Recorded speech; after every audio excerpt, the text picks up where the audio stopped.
Speaker महोदय, वर्तमान राजनीतिक परिस्थिति ने प्रत्येक राजनीतिक दल के अंदर प्रमुख राजनीतिक विषयों पर पुनर्विचार के क्रम की शुरुआत की है। कांग्रेस में विभाजन के फलस्वरूप हमारे दल का बहुमत कम हुआ।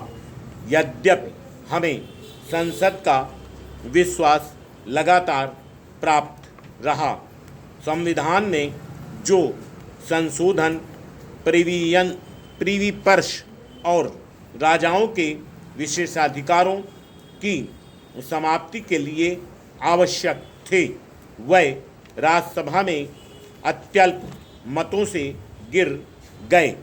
नरेशों को आगे मान्यता न देने के राष्ट्रपति के आदेश को उच्चतम न्यायालय ने असंवैधानिक करार दे दिया।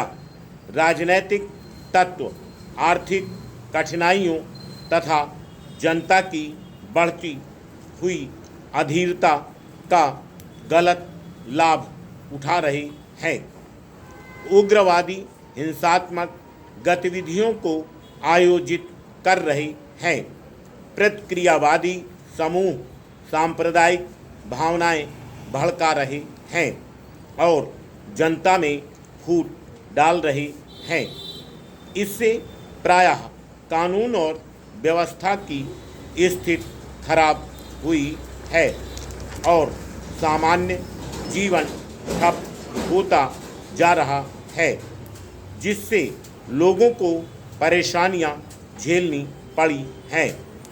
वर्तमान नाजुक हालत में जो चुनौती आई है, उसका सामना हमारी धर्मनिरपेक्ष समाजवादी नीतियों और कार्यक्रमों को लोकतंत्री ढंग से लागू करके ही किया जा सकता है। समय हमारा इंतजार नहीं करेगा। वह लाखों लाख लोग जो रोजी रोटी और मकान की मांग कर रहे हैं, हम पर सक्रिय होने के लिए दबाव डाल रहे हैं। लोकतंत्र के अंतर्गत शक्ति जनता में निहित होती है। इसलिए हमने निर्णय किया है कि हम जनता के बीच जाएं और उनमें नई स्वीकृति देने के लिए कहें। हमें आशा है कि चुनाव समय में पूरे हो जाएंगे। नई लोकसभा का गठन समय रहते हो जाएगा, क्योंकि वर्तमान वित्त वर्ष का अंत हो रहा है। आप में से प्रत्येक के लिए मैं कामना करती हूँ कि 9 वर्ष आपके लिए शुभ हो।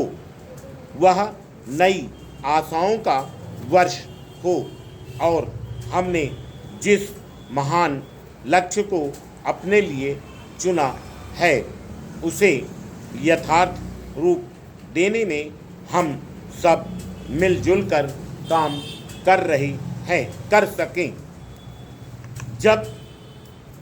जबकि आपने संसद को भंग कर दिया है और आपकी कोई भी जवाबदेही किसी लोकतांत्रिक संस्था के प्रति नहीं है, क्या आपकी सरकार को यह अधिकार होगा कि यह मध्यावधि चुनाव तक की अवधि में नीति संबंधी कोई बड़ी घोषणा करें?